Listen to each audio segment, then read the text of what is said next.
అందరికీ నమస్కారం. శ్రీ బ్రహ్మపదం కార్యక్రమానికి స్వాగతం.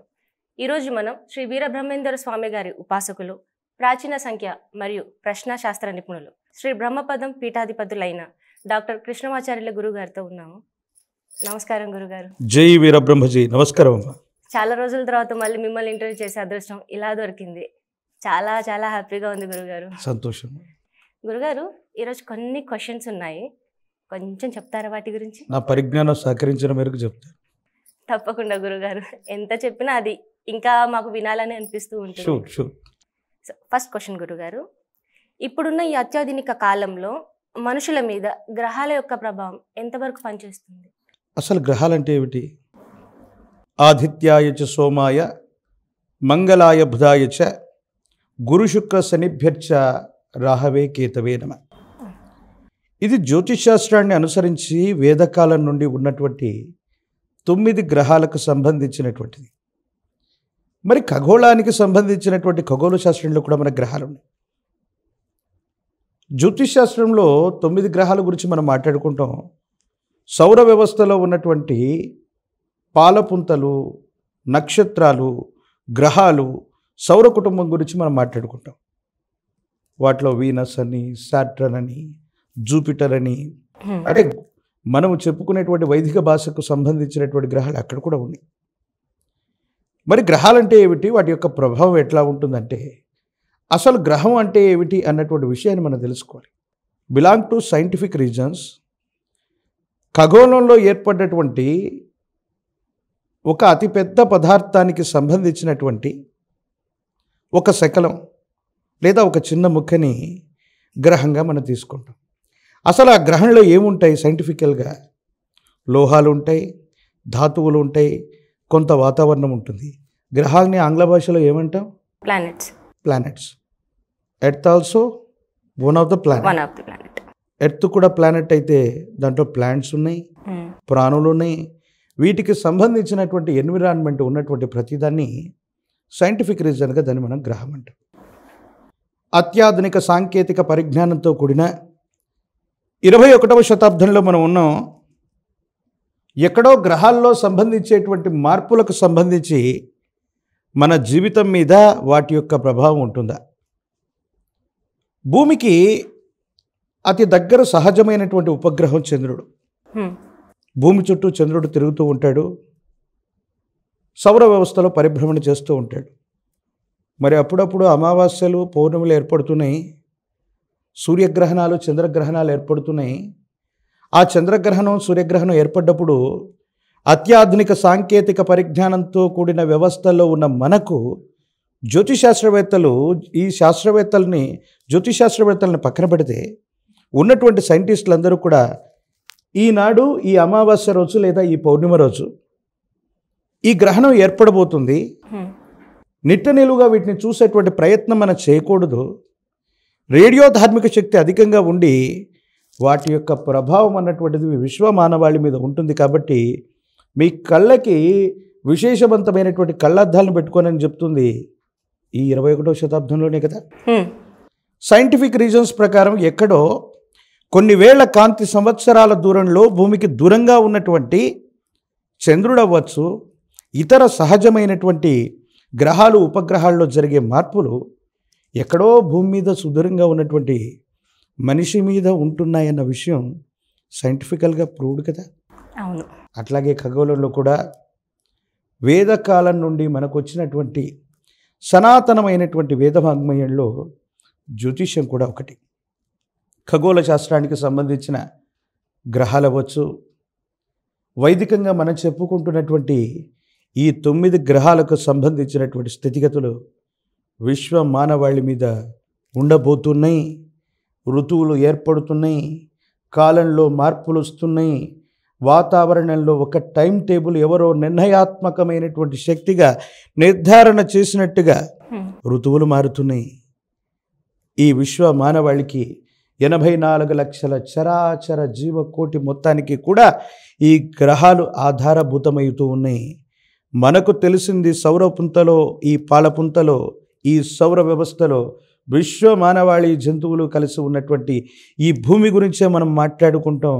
కానీ మీరన్నట్టు ఈ ఆధునిక కాలంలో ఏలియన్స్ గురించి కూడా మాట్లాడుకుంటున్నాం. మనం పంపించినటువంటి రాడార్స్ని కూడా కొన్ని పరిస్థితుల్లో వాళ్ళు అడ్డుకుంటున్నటువంటి పరిస్థితులను మనం చూస్తున్నాం. భారతదేశం అంటే సనాతనమైనటువంటి వేద ధర్మాలకు సంబంధించి కొన్ని వేల సంవత్సరాలుగా భారతదేశం ఉంది. కానీ ఖగోళ శాస్త్రం గురించి ఎక్కువగా అద్భుతమైనటువంటి పరిశోధనలు చేసేటువంటి పాశ్చాత్య దేశాల వాళ్ళు కూడా ఇదిగో ఏలియన్స్ ఇటు వస్తున్నారేమో, పలానా గ్రహంలో ఇంకా జీవులు ఉన్నాయేమో అని ప్రయత్నం చేస్తున్నాం. అందుకే చంద్రయాన్ 1, చంద్రయాన్ 2, చంద్రయాన్ 3, మార్స్ ఇలాగ రకరకాలైనటువంటి వ్యవస్థలని అక్కడ పరిశోధాత్మకమైనటువంటి పరిస్థితులకి పంపించాం. రోదసీలోకి మానవుడు కూడా వెడుతున్నాడు. అక్కడ ఉన్నటువంటి పరిస్థితుల్ని అనాలిసిస్ చేసేటువంటి ప్రయత్నం కూడా చేస్తున్నాడు.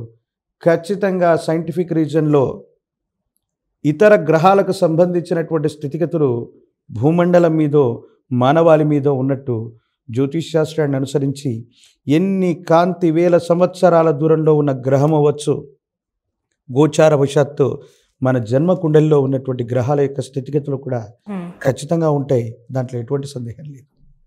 అలాగే గురుగారు, గ్రహాల పరిస్థితిని బట్టి మనిషి జీవితం మీద అంటే ఎటువంటి మార్పులు వస్తాయంటే ఆరోగ్యపరంగా ముందే మనకు తెలుస్తుంది అంటారా?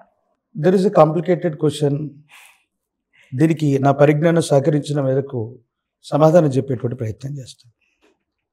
కాపర్, ఐరన్, ఈ రెండు వర్డ్స్ని మనం ఎక్కడో విని ఉంటాం. కాపర్ అంటే, ఐరన్ అంటే, అలాగే కాల్షియం, ఇలాగ రకరకాలైనటువంటి మెటల్స్ని మనం విని ఉంటాం. చిన్నప్పుడు ఎప్పుడో మనం చదువుకొని ఉంటాం. Hydrogen, helium, lithium, beryllium, boron, carbon, oxide, ఇవన్నీ ఎక్కడెక్కడో ఉన్నటువంటి ఎలిమెంట్స్.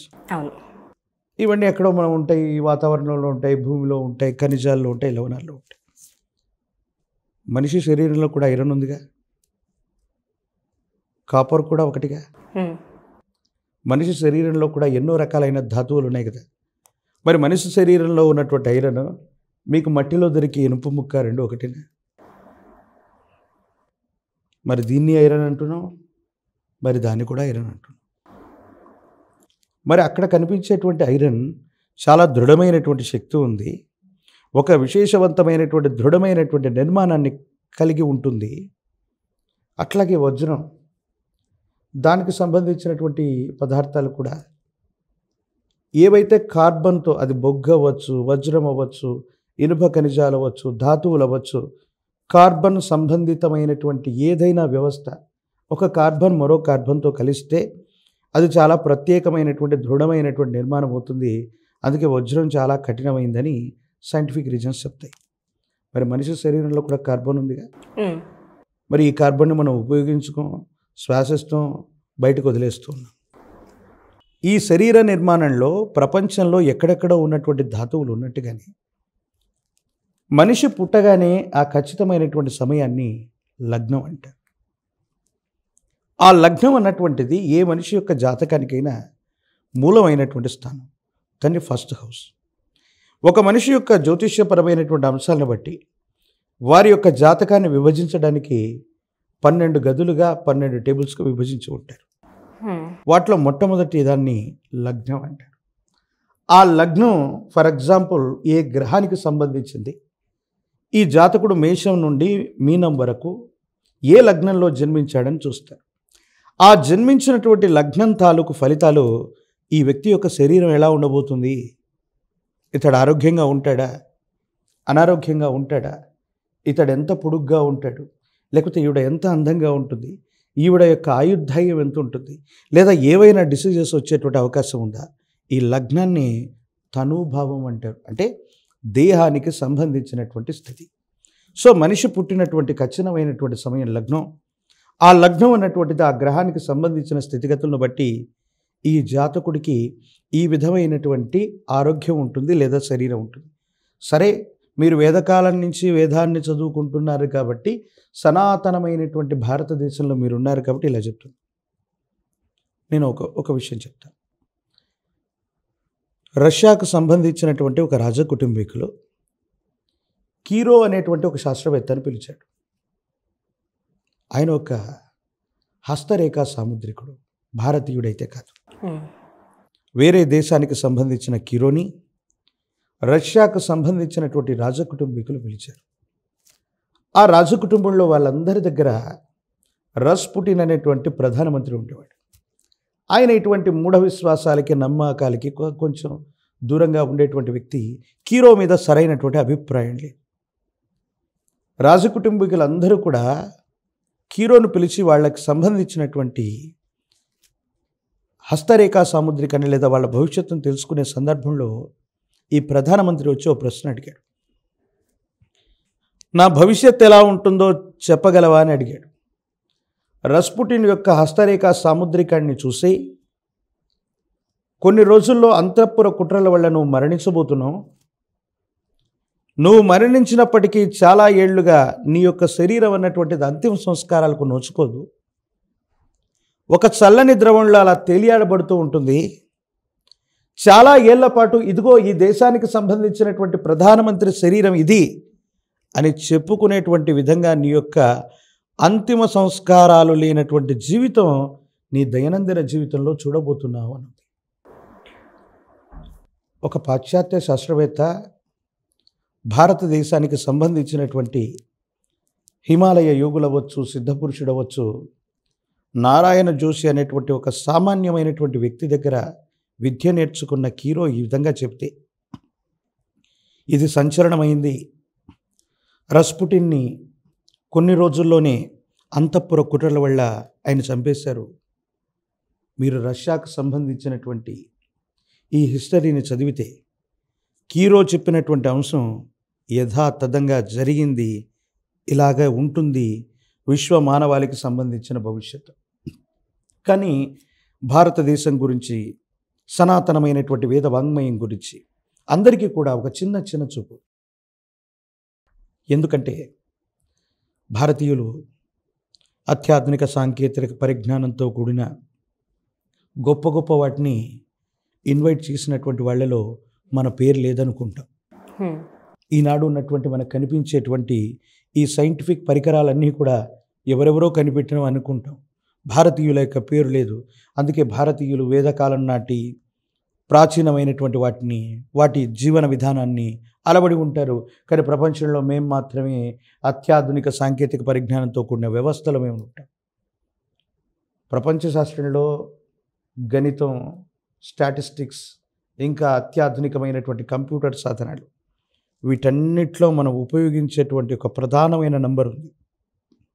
ఇట్స్ కాల్డ్ జీరో అన్నటువంటి శూన్యానికి కూడా లెక్క కట్టగలిగినటువంటి శాస్త్రవేత్త ఎవరు లేకపోతే ఆర్యభట్ట ఎప్పుడో ఆ జీరోకు వాల్యూని ఇచ్చాడు. ఈరోజు ప్రపంచం మొత్తం కూడా వాటిని చూస్తుంది. మీకు గణిత శాస్త్రానికి సంబంధించి, ఎందుకంటే గణితము, స్టాట్స్ ఏ సబ్జెక్ట్ అన్నది తీసుకోండి, వేద వాంగ్మయానికి సంబంధించినటువంటి పరిస్థితుల్లో చాలా దగ్గర సంబంధాలను కలిగి ఉంది.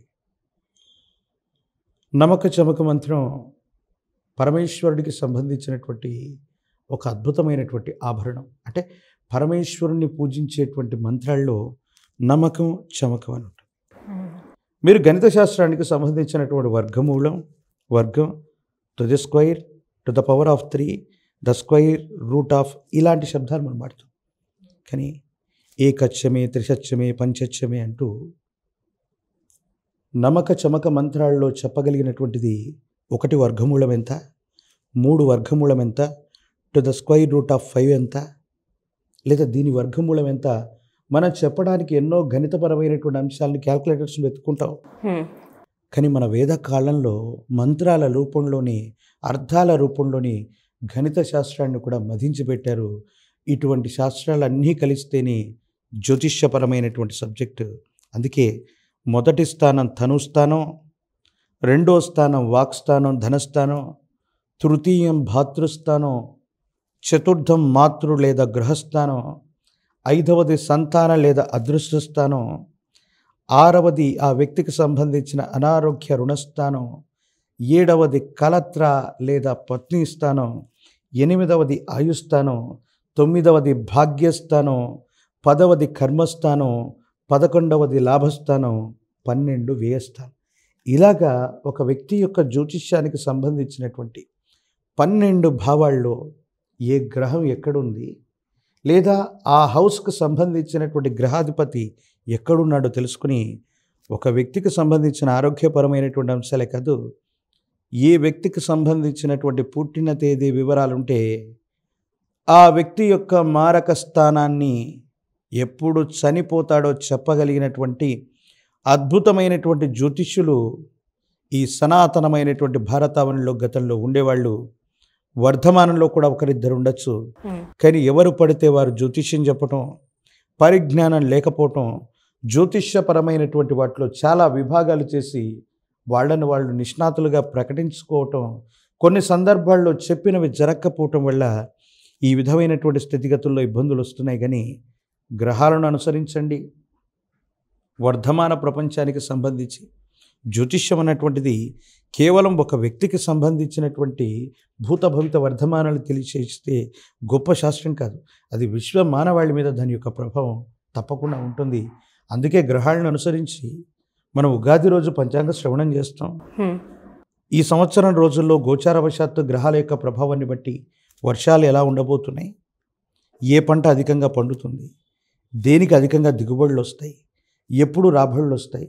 ఎప్పుడో 100 సంవత్సరాల క్రితం పంచాంగాన్ని రాసినటువంటి వ్యక్తి కూడా ఈనాడు 2024లో మనం ఉంటే 2124లో పౌర్ణమి ఎప్పుడు వస్తుంది, అమావాస్య ఎప్పుడు వస్తుంది, గ్రహణాలు ఎప్పుడు ఏర్పడతాయి, వాటిని సమూలంగా రాయగలిగినటువంటి జ్యోతిష్యులు సిద్ధాంతులు ఇప్పుడు కూడా అందుబాటులో ఉన్నారు. ఈ శాస్త్రం గొప్పది.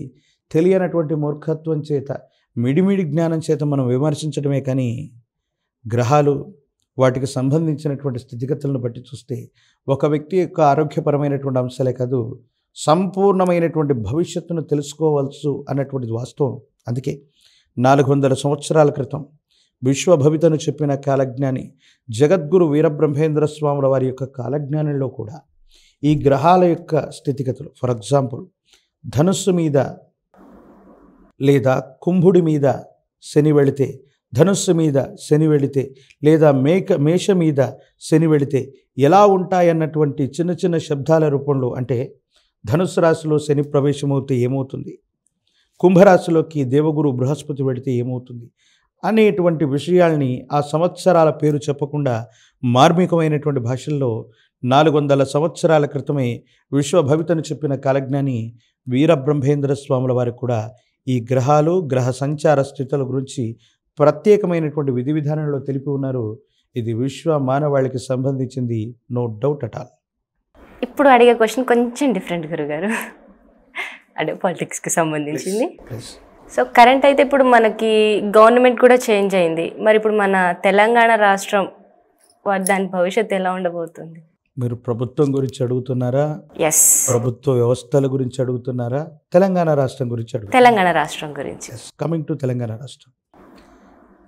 అవిభక్త ఆంధ్రప్రదేశ్ 2014 తర్వాత తెలంగాణ రాష్ట్రం ఏర్పడినటువంటి తర్వాత రాజధాని నగరం ఏమిటి? హైదరాబాద్. హైదరాబాదేగా. మరి ఆంధ్రప్రదేశ్ రాజధాని ఏమిటి? తెలీదు ఇంకా. అది కూడా హైదరాబాద్. 2014 నుంచి 2024 వరకు కూడా ఈ 10 సంవత్సరాల పాటు సంయుక్త రాజధానిగా హైదరాబాద్ నగరం ఉంది. ఇది తెలంగాణకు సంబంధించినటువంటి ప్రశ్న కాబట్టి నేను తెలంగాణ రాజధాని గురించి ఇప్పుడు విషయాన్ని నేను ప్రస్తావించబోతున్నా. అంటే ఇది సంచలనం కోసమో వేరొక దానికోసం చెప్పట్లేదు. జగద్గురు వీరబ్రహ్మేంద్ర స్వాముల వారి యొక్క సాంద్ర సింధువేదమైనటువంటి కాలజ్ఞానంలో తెలంగాణకు సంబంధించినటువంటి ఒక గొప్ప వంశ చరిత్ర గురించి చెప్పారు. అదే కాకతీయ సామ్రాజ్యం. ఓరుగళ్ళు వరంగల్ పట్టణాన్ని రాజధానిగా చేసుకున్నటువంటి కాకతీయ వంశీయుల గురించి మనకు తెలుసు. రాణి రుద్రమదేవి గురించి కూడా మనం విన్నాం, వాళ్ళ పూర్వీకుల గురించి విన్నాం. ఈ కాకతీయ వంశానికి సంబంధించినటువంటి ప్రతాపరుద్రుడు ఎంతో కాలంగా శాపగ్రస్తమైనటువంటి శరీరం చేతనం, అంటే గతించిపోయిన శాపగ్రస్తమైనటువంటి ఆత్మ చేత అలాగే ఉన్నాడట. బ్రహ్మంగారి యొక్క కాలజ్ఞానాన్ని అనుసరించి చూస్తే కాకతీయ సామ్రాజ్యానికి సంబంధించినటువంటి వైభవం ఎంత ఉందో, ఈనాడు కూడా తెలంగాణ రాష్ట్రానికి సంబంధించినటువంటి అధికారయుక్తమైనటువంటి చిహ్నంలో కాకతీయులకు సంబంధించినటువంటి చిహ్నాన్ని మనం చూస్తున్నాం. అది తెలుసో తెలియక మనం వాడుతున్నాం. సమీపమైనటువంటి భవిష్యత్తులో తెలంగాణకు సంబంధించినటువంటి రాజధాని, తెలంగాణకు సంబంధించినటువంటి అధికారయుక్తమైనటువంటి చిహ్నానికి సంబంధించినటువంటి ఆ కాకతీయ కళాతోరణం ఏదైతే ఉందో ఆ సమీపమైనటువంటి ప్రాంతం రాజధానిగా రూపొందే అవకాశం ఉంది. ఇట్ మీన్స్ ఓరుగల్లు వరంగల్లు పట్టణానికి సమీపంలో ఉన్నటువంటి భాగం అంతా కూడా సమీపమైనటువంటి భవిష్యత్తులో తెలంగాణకు సంబంధించినటువంటి రాజధానిగా మారేటువంటి అవకాశం తప్పనిసరిగా ఉంది అన్నటువంటిది గురుదేవుల యొక్క కాలజ్ఞానాన్ని అనుసరించి దేశ కాలమాన పరిస్థితులను బట్టి చూస్తే ఇది అతి త్వరలో జరిగేటువంటి అవకాశం ఉందని నా యొక్క అభిప్రాయం.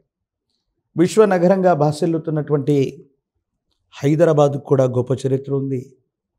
400 సంవత్సరాల క్రితం జగద్గురు వీరబ్రహ్మేంద్ర స్వాముల వారు ఇదే గోల్కొండ కోటలో ఉన్నటువంటి నభావుల యొక్క చెంతకు వచ్చి ఎన్నో మహిమలను చూపించినటువంటి తర్వాత ఇద్దరు బాలురు ఈ గోల్కొండని వెళ్తారు, ఈ మహాపట్టణాన్ని వెళ్తారని చెప్పి హైదరాబాద్కు సంబంధించి ఈనాడు మనకు కనిపించే మూసీ నది దగ్గర నుండి 400 సంవత్సరాల క్రితమే నవాబుల యొక్క చరిత్రలో ఉన్న ఈ భాగ్యనగర పట్టణం గురించి గొప్పగా చెప్పారు. భాగ్యనగరం అయినటువంటి హైదరాబాద్ కూడా భారతదేశానికి సంబంధించినటువంటి ఫినాన్షియల్ క్యాపిటల్ అవ్వచ్చు, లేదా ప్రాథమికమైనటువంటి రాజధాని అవ్వచ్చు. వీటితో పోటీ పడేటువంటి స్థితిగతుల్లో భారతదేశ సంబంధమైనటువంటి స్థితిగతుల్లో మళ్ళీ భాగ్యనగరం యొక్క పేరు మారుమ్రోగపోతుంది. భారతదేశానికి సంబంధించినటువంటి ప్రయారిటీ లిస్టులో ఉన్నటువంటి రాజధాని.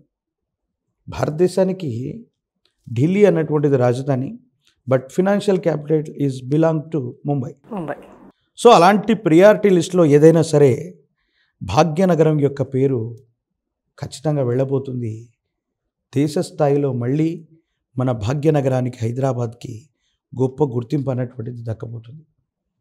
తెలంగాణకు సంబంధించినటువంటి మండలికం, ఇక్కడ ఉన్నటువంటి ప్రజల యొక్క జీవన శైలి, తెలుగు భాష మనందరికీ కూడా తెలిసి ఉన్నప్పటికీ కూడా ఎప్పుడో 2-3 వేల సంవత్సరాల క్రితం లేదా అంతకంటే పూర్వం, ఇంకా పెద్దలు ఎప్పుడు చెప్తారు, ఐతరేయ బ్రాహ్మణం దగ్గర నుండి మనకు లభించినటువంటి తెలుగు శాసనాన్ని బట్టి చూస్తే అచ్చ తెలుగు భాషను మాట్లాడగలిగినటువంటి రాయలసీమ, ఆంధ్ర, తెలంగాణ ప్రాంతానికి సంబంధించిన స్థితిగతుల్లో దేవభాష అయినటువంటి దేవనాగరి లిపిలో ఉన్నటువంటి సంస్కృతం తర్వాత, హిందీ తర్వాత దైవ భాషగా ప్రాముఖ్యత నొందినటువంటిది తెలుగు మాత్రమే. ఎందుకో తెలుసా? మీరు ఎవరైనా చెప్పగలరా? తెలుగు భాషకే ఎంత ప్రాముఖ్యత ఎంత ఉంది compare to English, compare to French, compare to మిగతా ఫారెన్ సంబంధించిన అదర్ లాంగ్వేజెస్ లేదా భారతదేశంలో అధికారయుక్తమైనటువంటి 16 భాషల కంటే కూడా ఎందుకు తెలుగు మాత్రమే అథెంటికేటెడ్ అంటే అచ్చులు, హల్లులు, దీర్ఘాలు, స్వరాలు. అంటే కొన్ని శబ్దాలు కలిస్తే అక్షరాలు అవుతాయి, కొన్ని అక్షరాలు కలిస్తే పదాలు అవుతాయి, కొన్ని పదాలు కలిస్తే వాక్యాలు అవుతాయి, కొన్ని వాక్యాలు కలిస్తే ఒక విశేషవంతమైన విషయం అవుతుంది. ఇదంతా కూడా వ్యాకరణానికి సంబంధించింది. అంటే భాష అన్నటువంటిది ఎట్లా వస్తుందంటే అది మనుషులకు భాష ఉంటుంది, జంతువుల మధ్య కూడా భాష ఉంటుంది. ఇవన్నీ కూడా శబ్దాలకి, శబ్ద తరంగాలకి సంబంధించినటువంటివి. మిగతా లాంగ్వేజెస్లో అమ్మ అన్నటువంటిది మా అని కూడా అనొచ్చు, మ్యామ్ అని కూడా అనొచ్చు. కానీ అమ్మ అన్నటువంటి శబ్దం అన్నటువంటిది రావాలంటే మనిషి యొక్క శరీరంలో ఉన్నటువంటి ఈ విశేషవంతమైనటువంటి నాడులు అవ్వచ్చు, శరీరంలో ఉన్నటువంటి వివిధ చక్రాల నుండి ఒక్కో చోట నుండి మాత్రమే ఒక్కొక్క శబ్దం అనేటువంటిది వస్తుంది. అథెంటికేటెడ్గా ఉన్న తెలుగులో అవ్వచ్చు, సంస్కృతంలో అవ్వచ్చు, ఇలాంటి విశేషవంతమైన శబ్ద తరంగాల మీద, శబ్దం మీద పూర్తిగా ఆధారపడ్డటువంటి తెలుగు భాషను మించిన భాష ఈ ప్రపంచంలో లేనేలేదు. సో తెలుగు వాళ్ళుగా పుట్టడం మన యొక్క ఆనందం, ఆశ్చర్యం. కానీ మన పిల్లవాళ్ళకి తెలుగు రాదు, కేవలం ఆంగ్ల భాషలోనే మాట్లాడతారు, మా వాళ్ళు ఎప్పుడు తెలుగు మాట్లాడలేనటువంటి దుస్థితికి మనం వచ్చాం. కానీ తెలంగాణలో ఉన్నటువంటి ప్రజలు నవాబుల యొక్క పరిపాలన అవ్వచ్చు, లేదా వాళ్ళ జీవన విధానంలో ఉర్దూకు సంబంధించినటువంటి కొన్ని రకాలైనటువంటి పదాలు, తెలుగుకు సంబంధించినటువంటి కొన్ని రకాలైన మూలాలు, ఈ రెండు కలిస్తే ఏర్పడ్డటువంటి భాషే తెలంగాణలో ఉన్నటువంటి తెలుగు. దాన్ని తెలంగాణ అంటారు. నేను వేగంగా ఒక దగ్గరికి వెళ్ళొస్తానని తెలుగు భాషలో చెప్తాను. తెలంగాణలో ఏమంటారు? నేను జల్దీ పోయేస్తాను. ఉర్దూకు సంబంధించినటువంటి కొన్ని రకాలైన మాండలికాలు, తెలుగుకు సంబంధించినటువంటి కొన్ని రకాలైనటువంటి వర్డ్స్, ఈ రెండు కలిపితే ఏర్పడ్డటువంటి ప్రత్యేకమైనటువంటి భాష తెలంగాణ. అయినప్పటికీ కూడా మనం అందరం కూడా అన్నదమ్ములుగా తెలుగు వాళ్ళమే. అది రాయలసీమ అవ్వచ్చు, ఆంధ్ర అవ్వచ్చు, తెలంగాణ అవ్వచ్చు. అంటే తెలుగును అథెంటికేటెడ్గా వాడుతూ ఉన్నటువంటి ఈ మూడు ప్రాంతాల వాళ్ళు ఏమిటంటే, సమీపమైనటువంటి భవిష్యత్తులో ఇక్కడ అధికారయుక్తమైనటువంటి భాషగా కూడా తెలుగు లేదు. తెలంగాణ రాష్ట్రంలో అధికారయుక్తమైనటువంటి ప్రధానమైనటువంటి స్థానంలో ఇక్కడ తెలుగు లేదు. ఉర్దూ భాష కూడా ప్రియారిటీ లిస్ట్లో ప్రధానంగా ఉంది. ఒక్కోసారి మనది కానిది, మనకు తెలియనిది, మనకు సంబంధం లేనటువంటి విషయాలు కూడా దేశ రాష్ట్ర రాజకీయాల్లో జరిగిపోతూ ఉంటాయి. కానీ తెలుగు వాళ్ళగా మనం పుట్టి తెలంగాణలో ఉంటూ తెలంగాణకు సంబంధించినటువంటి విశేషవంతమైన స్థితిగతులు ఏంటో తెలుసా? ఎంతోమంది ఆనాడు స్వాతంత్ర సమరయోధులుగా ఉంటే ఎక్కువ మంది పోరాటాన్ని సల్పినటువంటి వీరులు, మీరు ఆ స్వాతంత్ర సమరయోధులందరినీ చూస్తే తెలంగాణ వాళ్ళు ఎక్కువ. మన్యం వీరుల్ని చాలామంది చూస్తే అటు ఆదిలాబాద్ దగ్గర నుంచి ఇటు విశాఖ మన్యం జిల్లాలకు దగ్గరగా ఉన్నటువంటి ఆ తెలంగాణకు సంబంధించినటువంటి పరిసర ప్రాంతాలందరూ కూడా సమావేశాలు అయ్యేవాళ్ళు. చాలామంది బ్రిటిష్ వాళ్ళ మీద తిరగబడేవాళ్ళు. అసలు స్వాతంత్ర సమరయోధులుగా ప్రఖ్యాతి చెంది ఈనాటు చరిత్ర రాయనటువంటి గొప్ప వీరులు ఎందరో తెలంగాణలో ఉన్నారు. అందుకే పోరాటాల పురిటిగడ్డ తెలంగాణ అన్నటువంటిది ఊరికే రాలేదు. ప్రపంచంలో జానపదానికి ఎంతో విశేషం ఉంది. తెలంగాణ జానపదం ఎన్నో విప్లవాత్మకమైన మార్పులు తీసుకొచ్చింది. అందుకే 28 రాష్ట్రాలు ఉన్నటువంటి భారతావరణలో 29వ రాష్ట్రంగా మాన్యశ్రీ మాజీ ముఖ్యమంత్రి వర్యులైనటువంటి కల్వకుంట్ల చంద్రశేఖరరావు గారు, మరి ఎంతోమంది బలిదానాలు, ఇవన్నీ కూడా విప్లవాత్మకమైనటువంటి భావనతో తెలంగాణను తీసుకొచ్చాయి. తెలంగాణకు అద్భుతమైనటువంటి భవిష్యత్తు ఉండబోతుంది. ప్రత్యేకమైనటువంటి రాజధాని రాబోతుంది. తెలంగాణ రాష్ట్రంలో అంతర్భాగమై ఉండి ఈనాడు విశ్వ నగరంగా రూపు సంతరించుకున్నటువంటి హైదరాబాద్ మరో మెట్టు పైకెక్కి దేశానికి సంబంధించినటువంటి రాజధానులకు సంబంధించిన ప్రియారిటీ లిస్టులో భాగ్యనగరం కూడా ఉండబోతుందనటంలో ఎటువంటి సందేహం కూడా లేదు. మరోమారు కాకతీయుల యొక్క వైభవాన్ని విశ్వ మానవాళి చూస్తారు. భారతదేశం మొత్తం కూడా ఆనాటి కాకతీయ రుద్రమదేవి ప్రతాపరుద్రుల గురించి, వారి కుటుంబానికి సంబంధించినటువంటి విశేషవంతమైనటువంటి స్థితిగతి గురించి దక్షిణ భారతదేశం అంతా మనం విన్నాం. వాళ్ళ వైభవం గురించి భారతదేశం మళ్ళీ ఆ కాకతీయుల వైభవాన్ని గుర్తించేటువంటి అవకాశం తప్పకుండా ఉండబోతుంది. ఇది నిజంగా తెలుగు వాళ్ళందరికీ, తెలంగాణలో ఉన్నటువంటి తెలుగు వాళ్ళందరికీ ఇదొక శుభసూచకమైనటువంటి ఒక గొప్ప శుభశకునం. అతి త్వరలో మనం వింటామని మనం ఆశించవచ్చు. ఇప్పుడు కొత్త గవర్నమెంట్ చేంజ్ అయింది. మరి ఇప్పుడు మన మాజీ సీఎం గారు కేసీఆర్ గారు ఫ్యూచర్ ఎలా ఉండబోతుంది? అంటే ఇప్పుడు చేంజ్ అయిపోయింది కదా గవర్నమెంట్ అంతా. మాన్యశ్రీ మాజీ ముఖ్యమంత్రి వర్యులు కల్వకుంట్ల చంద్రశేఖరరావు గారు ఆశ్లేష నక్షత్రం, కర్కాటక రాశి, 2023వ సంవత్సరం జనవరి 17వ తారీఖు నుండి వారి యొక్క జాతకంలో అష్టమ స్థానంలో శని భగవానుడి యొక్క సంచార స్థితి. గతంలో ఇలాంటి సామాజిక వేదికల నుంచి, కొన్ని ఛానల్స్ నుంచి, టెలివిజన్ ఛానల్స్ నుంచి చెప్పినటువంటి అంశమే 2023వ సంవత్సరంలో మునుగోడు ఉప ఎన్నిక జరిగినటువంటి తరుణంలో కూడా చెప్పినటువంటి అంశమే తెలంగాణ రాష్ట్ర సమితికి మీనలగ్నంలో ఆవిర్భావం జరిగింది ఆనాడు అనౌన్స్ చేసినటువంటి డేట్ను బట్టి. ప్రత్యేకించి తెలంగాణ రాష్ట్ర సమితి బీఆర్ఎస్గా మారిపోయింది. ఏలినాటి శని యొక్క ప్రభావం ఒకవైపు, పార్టీ అధినాయకుడైనటువంటి కల్వకుంట్ల చంద్రశేఖరరావు గారి యొక్క జాతకంలో ఆయనది ఆశ్లేష నక్షత్రం, కర్కాటక రాశి, అష్టమ భావంలో శని భగవానుడి యొక్క సంచార స్థితి, ఆరోగ్యపరమైనటువంటి అంశాలు, ఇతరతర స్థితిగతుల్లో కూడా కొన్ని ఇబ్బందులు, సమస్యలు, ప్రతిబంధకాలు వస్తాయని గతంలో చెప్పాం. వర్తమాన ప్రపంచంలో కూడా పరిస్థితులు ఉన్నాయి. ఏది ఏమైనప్పటికీ మరోమారు చెప్తున్నాను, తెలంగాణ రాష్ట్రం రావటానికి ఆద్యుడు, తెలంగాణకు సంబంధించినటువంటి ఉద్యమాన్ని ప్రజల వద్దకు వాళ్ళ యొక్క గుండెల్లో తెలంగాణ ఆవశ్యకత తెలియచేసింది ఎంతోమంది బిడ్డలు. ఉదాహరణకి శ్రీకాంచారి లాంటి విద్యార్థులు ఎందరో ఈ పోరాటంలో ప్రత్యక్షంగా పాల్గొని వాళ్ళ ఆత్మల్ని బలిచ్చారు, శరీరాలని బలిచ్చారు. ఇంత గొప్ప ఉద్యమ పోరాట స్ఫూర్తిని చూసిన తర్వాత భారతదేశం మొత్తం అట్టుడికిపోయి తెలంగాణ ఇచ్చి తీరవలసిందన్నటువంటి ఆలోచన చేత తెలంగాణను ప్రకటించారు. కల్వకుంట్ల చంద్రశేఖరరావు గారి యొక్క కుటుంబంలో వారికి సంబంధించినటువంటి వారసుల్లో ఒక్కరు లేదా అంతకంటే ఎక్కువ మంది సమీపమైనటువంటి భవిష్యత్తులో మళ్ళీ ముఖ్యమంత్రులు కాబోతున్నారు. తెలంగాణకు సంబంధించిన స్థితిగతుల్లో సమీపమైనటువంటి భవిష్యత్తులో కేసీఆర్ గారి యొక్క వారసులైన కల్వకుంట్ల తారక రామారావు గారు,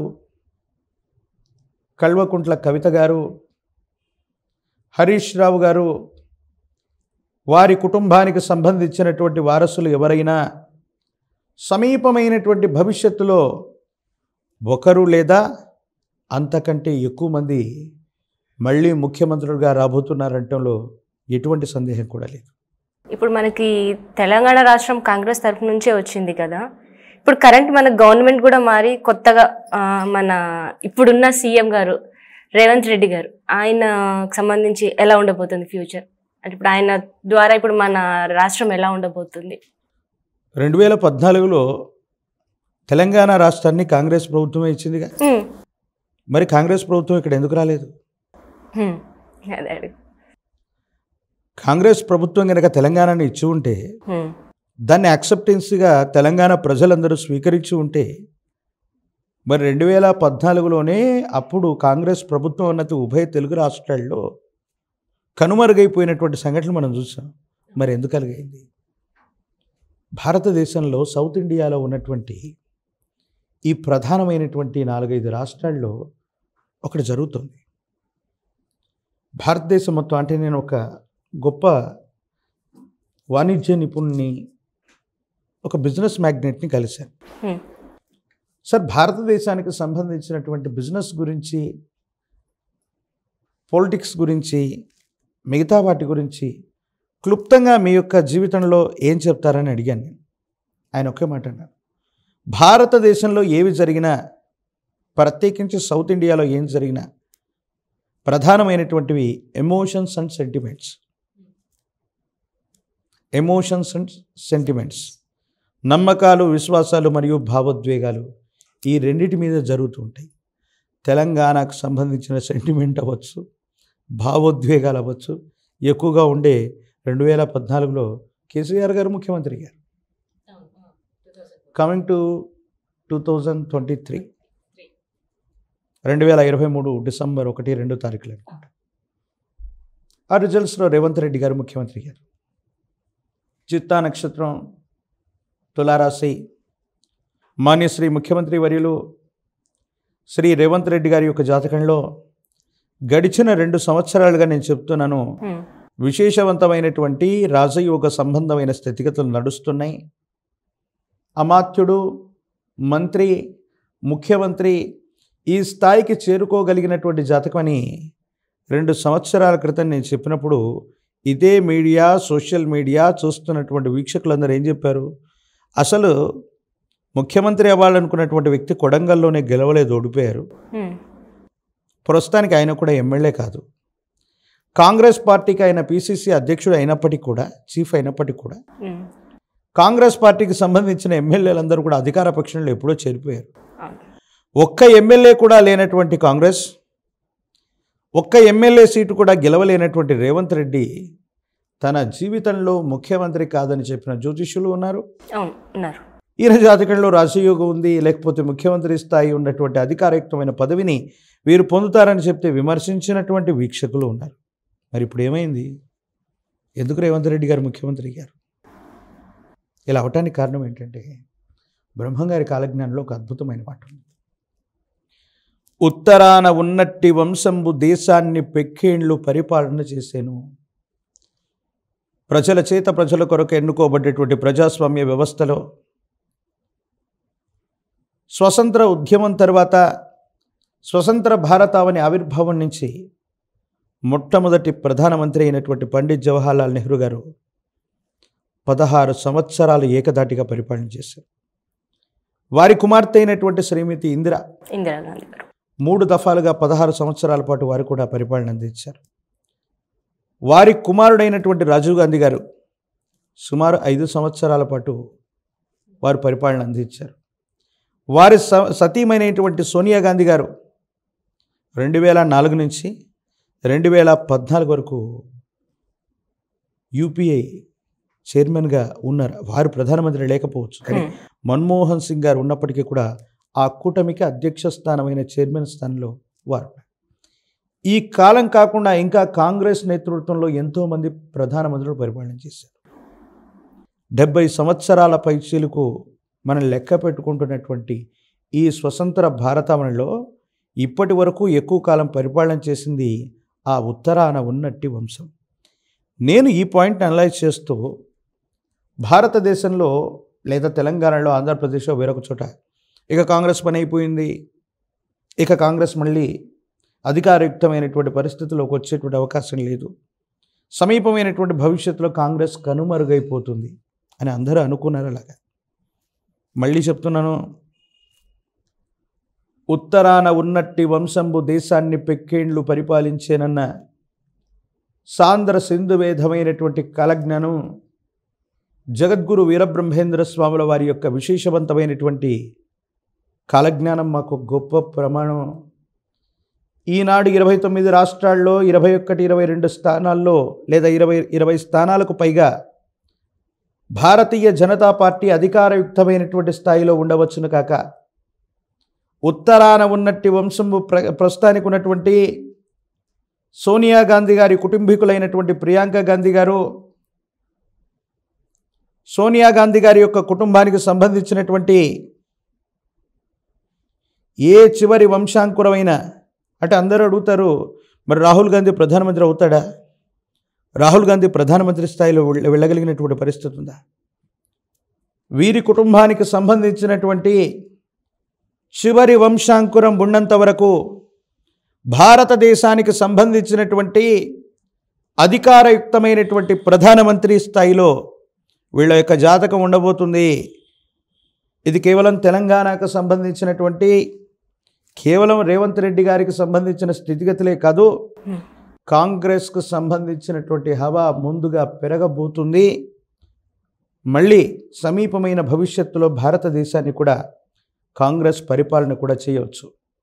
coming to the Telangana, Revanth Reddy గారి యొక్క జాతకంలో అదృష్ట స్థానమైనటువంటి 5వ స్థానంలో శని భగవానుడి యొక్క తీక్షణమైనటువంటి స్థితి వక్రగమనాన్ని పొందిన ఈ 5 సంవత్సరాల లోపు వారు సుస్థిరమైనటువంటి పరిపాలన అందించాలి, యోగదాయకమైన స్థితిగతిలో ఉండాలని నేను కోరుకుంటున్నా. కానీ గోచారవశాత్తు సమీపమైనటువంటి భవిష్యత్తులో ప్రభుత్వాన్ని అస్థిరపరిచేటువంటి కొన్ని కుట్రల్ని మనం చూడబోతున్నాం. రేవంత్ రెడ్డి గారి యొక్క జాతకం బాగుంది, 5 సంవత్సరాల పాటు సుస్థిరమైనటువంటి పరిపాలన అందజేయాలని మేము కోరుకుంటున్నాం. కానీ గోచారవశాత్తు అస్థిరపరిచేటువంటి కొన్ని రకాలైనటువంటి చర్యలు జరుగుతాయి. వీటిని మనం అధిగమించాలని మనం కోరుకున్నాం. ఏది జరిగినప్పటికీ, ఏది జరగకపోయినా మాత్రం కాంగ్రెస్ యొక్క హవాని భారతదేశ వ్యాప్తంగా అడ్డుకునే శక్తి ఇక ఎవరికి లేదు. సాంద్ర సింధువేధమైనటువంటి కాలజ్ఞానమే మాకు ప్రమాణం. అలాగని నాకు పార్టీల మీద, వ్యక్తుల మీద ప్రత్యేకమైనటువంటి ప్రేమ, అభిమాన, విశ్వాసం ఏవి లేవు. శాస్త్రమే మాకు ప్రమాణం. కాబట్టి ఎంత ఘంటాపదంగా నేను చెప్పకపోతున్నాను. సో గురుగారు, ఇప్పుడు కరెంట్ అంటే ప్రభుత్వం మొత్తం చేంజ్ అయిపోయింది కదా. ఇప్పుడు ఉన్న సిచ్యువేషన్స్కి ఇప్పుడు మన మాజీ సీఎం గారు జగన్ గారి సిచ్యువేషన్ ఎలా ఉంటుందంటే, ఇప్పుడు ఆయన చాలా మంది చెప్తూ ఉన్నారు, ఆయన ప్రజెంట్ ఇప్పుడు జైలుకి వెళ్తూ ఉంటారు. ఇప్పుడు ఆయన కంప్లీట్గా ఇంకా జైల్లోనే ఉండిపోతారు, ఆయన బయటికే రారు అని అంటూ ఉన్నారు జనాలు. మరి ఇప్పుడు ఆయన భవిష్యత్తు ఎలా ఉంటుంది? గతంలో 2023లో చంద్రబాబు నాయుడు గారు 53 రోజుల పాటు రిమాండ్లో ఉన్నప్పుడు కూడా అందరు అలాగే అన్నారు. అవును. చంద్రబాబు నాయుడు గారి పని అయిపోయింది. అప్పుడు మాట చెప్పాం, తెర మీద బొమ్మలు రాజ్యాల నేలేరు. జగద్గురు వీరబ్రహ్మేంద్ర స్వాముల వారి యొక్క సాంద్ర సింధువేదమైనటువంటి కాలజ్ఞానాన్ని అనుసరించి చూస్తే ఈ సినీ ప్రపంచానికి సంబంధించినటువంటి తారలందరూ ఉత్కృష్టవంతమైన స్థితిగతుల్లో ఉన్నారు. పవన్ కళ్యాణ్ యొక్క జాతకంలో కూడా ఉత్కృష్టవంతమైన ఈ స్థితి ఉందని ఈనాడేమైంది, ఉప ముఖ్యమంత్రి వర్యులుగా వారి యొక్క పార్టీలో 21 స్థానాలను వారు గెలిచి ఉన్నారు. మాజీ ముఖ్యమంత్రి వర్యులు శ్రీ వైఎస్ జగన్మోహన్ రెడ్డి గారు ఆరుద్ర నక్షత్రం మిథున రాశి 2024 మే 1వ తారీఖు నుండి దేవగురువు అయినటువంటి బృహస్పతి వ్యయ స్థానంలో ఉన్నాడు. మన జాతకంలో ఎన్ని విపత్కరమైనటువంటి ఇబ్బందులు ఉండొచ్చు, దుర్యోగాలు ఉండొచ్చు, కష్టాలు ఉండొచ్చు, సమస్యలు ఉండొచ్చు, కానీ బృహస్పతి ఒక్కడు బలంగా ఉంటే చాలు చాలా ఉత్కృష్టవంతమైనటువంటి స్థితిగతుల్లో ఉన్నటువంటి అవయోగాలు కూడా మంచి యోగాలుగా మారతాయి. కానీ అదే బృహస్పతి వ్యయస్థానమైనటువంటి 12th పొజిషన్లో ఉంటే మన చుట్టూ ఎన్ని కంఫర్ట్స్ అయినా ఉండొచ్చు, ఇవన్నీ కూడా కోల్పోతాం. జగన్మోహన్ రెడ్డి గారి యొక్క జాతకంలో కానీ, ఆరుద్ర నక్షత్రంలో ఉన్నటువంటి రాజకీయ నాయకుల విషయంలో కానీ, ఆరుద్ర నక్షత్రం మిథున రాశికి సంబంధించినటువంటి వాళ్ళ జీవితంలో కానీ వృత్తి, ఉద్యోగం, రాజకీయపరమైనటువంటి రంగాలు, ఇతరత్ర స్థితిగతుల్లో ఈ విపత్కరమైనటువంటి ఇబ్బందులు జరగడానికి గల ప్రధానమైనటువంటి కారణం బృహస్పతి బలం లేకపోవడమే. జ్యోతిష్యపరమైనటువంటి పరిభాషలో ఒక గ్రహం ఒక స్థానం నుండి మరో స్థానానికి ట్రాన్స్లేట్ అయ్యేటువంటి సమయాన్ని, ఆ ట్రావెల్ చేసేటువంటి సమయాన్ని బృహస్పతికి 1 సంవత్సర కాలం, అంటే సుమారు రమారమి 12 మాసాలు అనుకుంటాం, 1 సంవత్సర కాలం. 2025 రాబోయేటువంటి ఏప్రిల్ మే వరకు కూడా జగన్మోహన్ రెడ్డి గారి యొక్క జాతకంలో ఇబ్బందులు ఉన్నాయి. బట్ 2025 మే తర్వాత దేవగురు అయినటువంటి బృహస్పతి మళ్ళీ ఆయనకి జన్మ లగ్నంలోకి వస్తాడు, జన్మరాశిలోకి వస్తాడు. అప్పుడు మళ్ళీ గురుబలం కనుక యాడ్ అయ్యి ఉంటే, ఆయన యొక్క జన్మకుండల్లో గురు సంబంధమైన స్థితి మరింత తీక్షణంగా ఉంటే మళ్ళీ పుంజుకునేటువంటి అవకాశం ఉంది. ఆ లెక్క ప్రకారం సమీపమైనటువంటి భవిష్యత్తులో మళ్ళీ ఏమైనా జరగచ్చు. ఈనాడు 175 స్థానాలకి 175 నియోజకవర్గాల ఎన్నికలు జరిగితే వైనాట్ 175 అనేటువంటి నినాదంతో ముందుకెళ్ళినటువంటి జగన్మోహన్ రెడ్డి గారు కనీసం బోటాబోటీ మెజారిటీతో గెలుస్తారని అందరూ అనుకున్నారు. ఓడిపోయినప్పటికీ కూడా 40-50 సీట్లు వస్తాయనుకున్నారు. 11 సీట్లకే పరిమితమయ్యేటువంటి స్థితిగతుల్లో ఆయన యొక్క పరిస్థితులు పడిపోయాయంటే కేవలం బృహస్పతి బలం లేకపోతే, ఎక్కడో 151 సీట్లలో ఉన్నటువంటి వైఎస్ జగన్మోహన్ రెడ్డి గారు 11 సీట్లకు పడిపోవటం అన్నటువంటిది గురుబలం శూన్యమైతే వచ్చేటువంటి పరిస్థితి.